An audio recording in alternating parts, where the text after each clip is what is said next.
Hi friends, இந்த வீடியோவில் நாம் ராகி ப்ரௌனி ரெசிபி தான் பார்க்க போகிறோம். நான் இந்த ரெசிபி என்னோடய பிஸ்னஸ்க்காக யூஸ் பண்ணக்கூடிய ரெசிபி. 1/2 kg மெஷர்மெண்ட்டில் இந்த ப்ரௌனி ரெசிபி பார்க்க போகிறோம். வீடியோ ஸ்கிப் பண்ணாமல் ஃபுல்லாக பாருங்கள். ஒரு பவுலில் 150 கிராம்ஸ் டார்க் காம்பவுண்ட் எடுத்துருக்கு.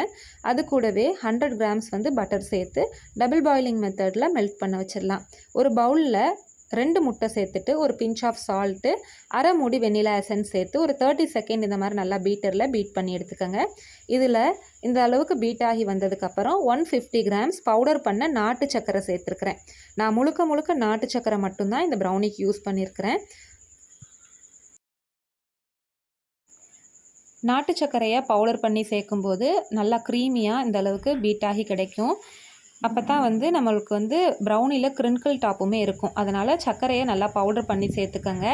முட்டையும் நாட்டு சர்க்கரையும் நல்லா கம்பைன் ஆகி நல்லா இந்தளவுக்கு பீட் ஆகி வந்ததுக்கப்புறம் ஒரு சல்லடையில் 100 கிராம் ராகி மாவு, அது கூடவே 20 கிராம் கொக்கோ பவுடர் சேர்த்துக்கலாம். இதை நல்லா சலித்து நம்ம முட்டை அதுக்கப்புறம் நாட்டு சர்க்கரையோட கலவையில் சேர்த்துக்க போகிறோம். கொஞ்சம் கொஞ்சமாக சலித்து நல்லா விஸ்க் வச்சு மிக்ஸ் பண்ணி விட்டுக்கலாம். இதுக்கப்புறம் நம்ம பீட்டர் யூஸ் பண்ணுங்கிற அவசியம் இல்லை. இந்த மாதிரி விஸ்க் வச்சு நல்லா கலந்து விட்டோம் அப்படின்னா நல்லா ஈவனாக மிக்ஸ் ஆகி கிடைக்கும். இதை இந்த அளவுக்கு நல்லா மிக்ஸ் பண்ணதுக்கப்புறம் நம்ம மெல்ட் பண்ண வச்சுருக்க சாக்லேட் அண்ட் பட்டர் நல்லா மெல்ட் ஆகி நல்லா மிக்ஸ் பண்ணி வச்சுக்கணும்.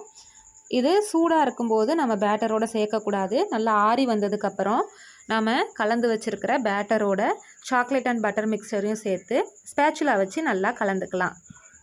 இந்த மாதிரி நல்லா ஈவனாக கலந்து விட்டதுக்கப்புறம் நம்ம பட்டர் பேப்பர் தடவி இருக்கிற ட்ரேக்கு இந்த பேட்டரை ஈவனாக ஸ்ப்ரெட் பண்ணி விட்டுடலாம். எப்போயுமே ப்ரௌனி பேக் பண்ணும்போது நம்ம பேட்டர்லாம் ரெடி பண்ணி டின்னுக்கெலாம் மாற்றினதுக்கப்புறம் தான் ஓடிஜியை ப்ரீஹீட் பண்ணணும். ப்ரீஹீட் பண்ண அந்த செகண்ட்லேயே நாம் இந்த பேட்டரை ஓடிஜியில் செட் பண்ணணும். அப்போ தான் அந்த ஹீட் கரெக்டாக அந்த ப்ரௌனிக்கு கிடச்சி மேலே ஒரு நல்ல அழகான கிரிங்கிள் டாப் கிடைக்கும்.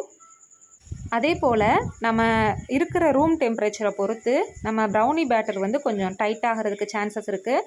நம்ம ரூம் டெம்பரேச்சர் கொஞ்சம் நல்லா வெப்பமாக இருக்குது அப்படின்னா பேட்டர் இந்தளவுக்கு சூப்பராக கன்சிஸ்டன்சியில் இருக்கும். நல்லா கூலான பிளேஸில் இந்த ப்ரௌனி பேட்டர் ரெடி பண்ணிகிட்ருக்கோம் அப்படின்னா சாக்லேட் சீக்கிரமாக இறுகிடும். அப்போ அந்த பேட்டருமே இறுக்கமாக இருக்கும். அப்போ பயப்பட தேவையில்லை.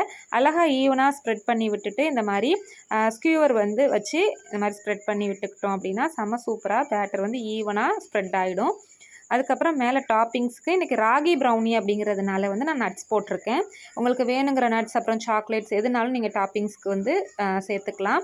இப்போ எல்லாமே ரெடி பண்ணதுக்கப்புறம் தான் ப்ரீஹீட் பண்ண ஓடிஜி 10 மினிட்ஸ் ப்ரீஹீட் பண்ணது.